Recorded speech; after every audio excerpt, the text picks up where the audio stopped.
We'll guide you through how to fix the issue when Google Sheets won't open. If you find this helpful, consider subscribing and liking the video.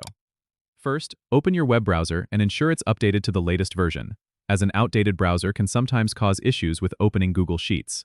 Next, go to the Google Sheets website and try accessing it in an incognito or private browsing mode. This helps rule out potential problems caused by cookies or extensions.